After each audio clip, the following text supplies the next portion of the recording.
Welcome back. I'm Shane, and this is Relative Time.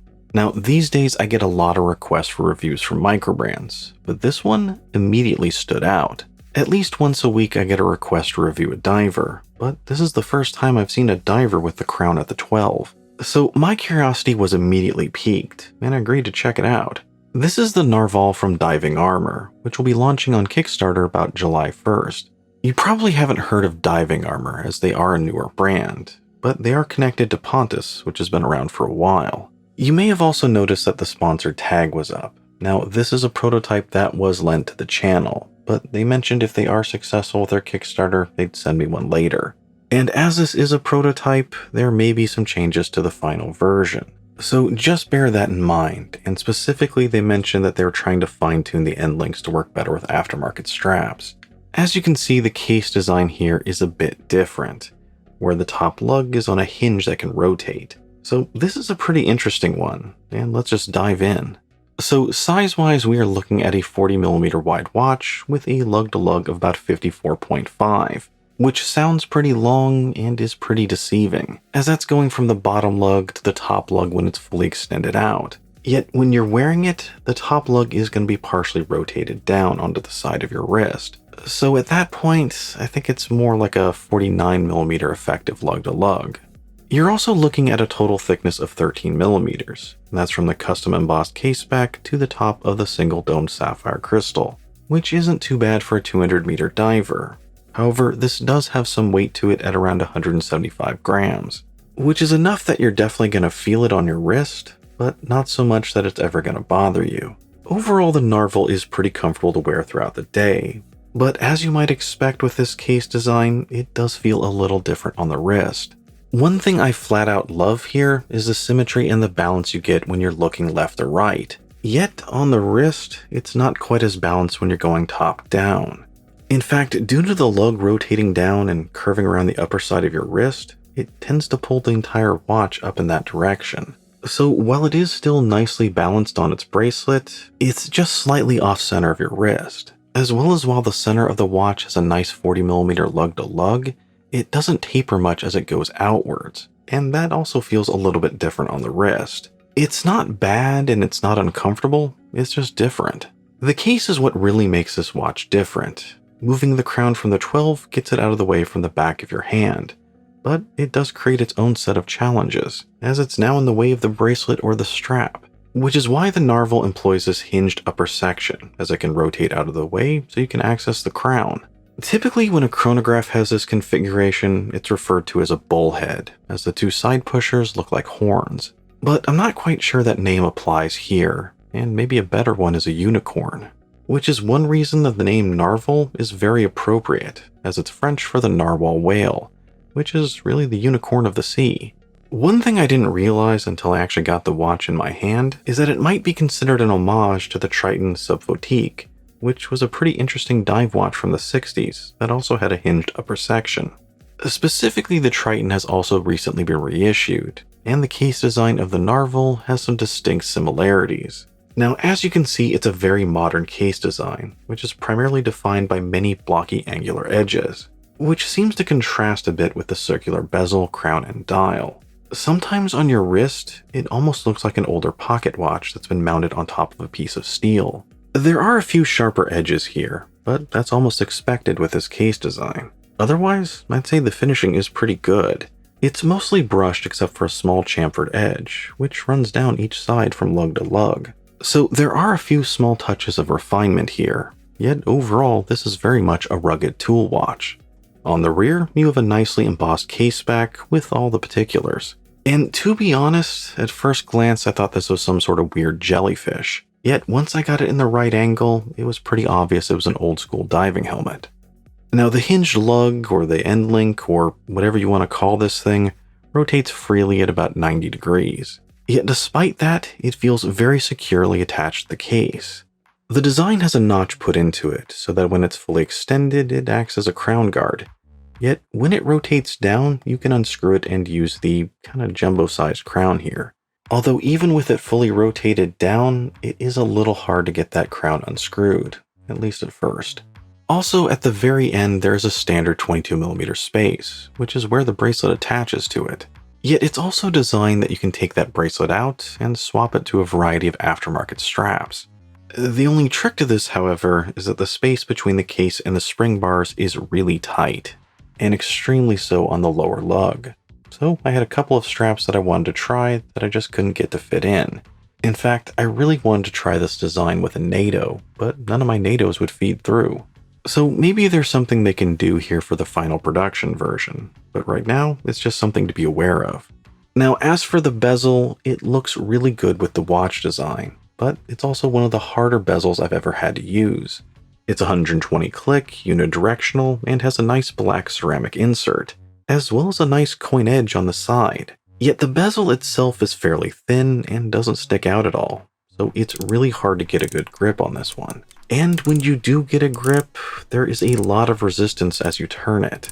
So, as I said, it is pretty hard to use. But when you do get to turn it, there's no backplay, and it does have a nice click as you rotate it. So again, maybe there's something they can do here for the final version.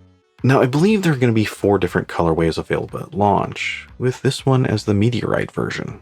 Over the last few years, it's become fairly trendy to offer a Meteorite dial, but this is the first one I've actually seen. And I gotta say, it is pretty cool. I just love the unpredictable nature of the texture, as well as the subtle color changes and the metallic sheen. Plus, this thing photographs beautifully, so it's just awesome to look at. But I'm still not 100% convinced it's worth the usual extra cost, or it'll still be trendy a few years from now. But regardless of that, it looks great here, and especially when it's paired with a single dome sapphire, as when you get it at a particular angle, it really amplifies the various textures. The overall dial design is a classic diver, with a combination of applied dots and dashes. Each index has a metal frame, which is filled with C3 Swiss Superluminova, although all the dashes interestingly have a small point that's going towards the center of the watch, which helps them form a nice crosshair effect which guides your eyes right in. The void between the indices is filled with the minute indicators that are painted on in black, as well as a logo at the top and a very minimal amount of text at the bottom. Now, that black paint doesn't offer a lot of contrast against the Meteorite dial, so sometimes it can be hard to make those out, which in some ways is a negative, but on the plus side it does give the overall design a slightly cleaner look. The hands are flat swords along with a very orange second hand that sweeps across the dial. The hour hand looks a bit short, but otherwise I think they look good. And moving down at the 6, we have a framed date window, which really plays well with the overall symmetry of the watch. In fact, I think the watch would look really off if they'd moved it to the 3. When it comes to the design, my only concern here is that maybe the dial design is a little too safe and simple, which for the Meteorite version is fine. There is more than enough complexity and visual interest to go around here. But when it comes to the normal versions, I don't think those are going to quite have the same amount of pizzazz as we have here. And I think a more visually interesting dial would have been better suited for the unusual case design. But either way, this is a very cool and unusual looking watch. One you're not going to see every day. And more to the point, it's actually an effective design that's very clear and easy to read.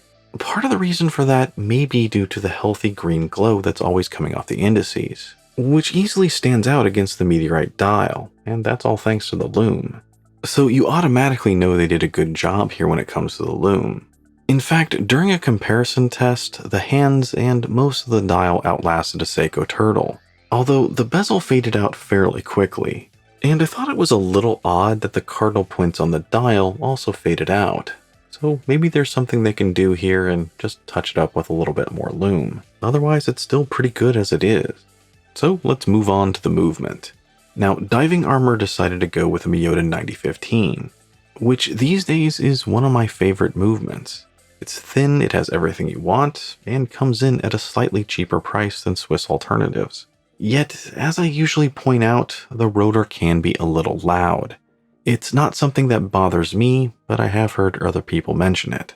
Now, Diving Armor also sent along this cloth strap with a prototype, just to show you can use other straps.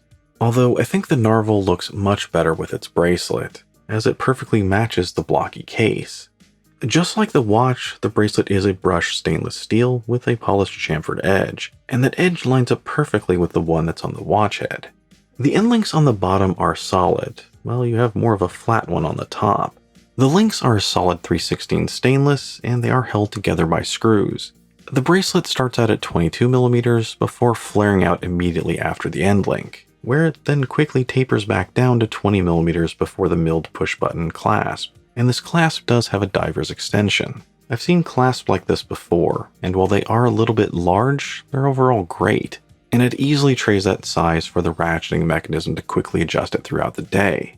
The only downside I see here is that the micro adjustment holes are almost useless. When the ratcheting mechanism is fully closed, the hinge blocks the bracelet on even the furthest hole. So regardless of which micro adjustment hole you use, the clasp is going to block it from rotating. Now, the Kickstarter is still more than a month away, so the pricing may change. But from what I know, it's going to start at $3.99 for the regular version and $4.99 for the Meteorite. Typically, when it comes to Kickstarters, I'd like to see a little bit more of a discount, but overall it's not bad for a premium watch with a Miyota 9015, and especially when you consider the extra complexity that went into this case. Now, the Narval could use a little bit of fine-tuning, mostly in the bezel and making it a little more friendly to use aftermarket straps, but as it is now, it's still a very interesting offering. It's a solid, well-built tool watch with kind of an oddball design, yet it's one that's very familiar at the same time. Now, out of the 4 colorways, Meteorite is my favorite, but I think that's going to be extremely limited. So, out of the regular 3, I think blue is the one I'd go with, as I think it stands out beautifully and boldly against the backdrop of that angular case.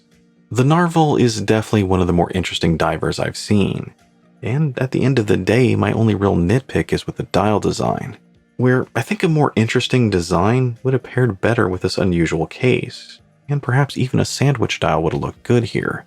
But as it is, it's still a good looking watch. And either way, I'm guessing that this thing is going to be a success. I think a lot of people are going to take one look at this thing, and curiosity will get the better of them. They're just going to have to see it for themselves. Anyway, that's my take on the diving armor Narval. Let me know yours down below.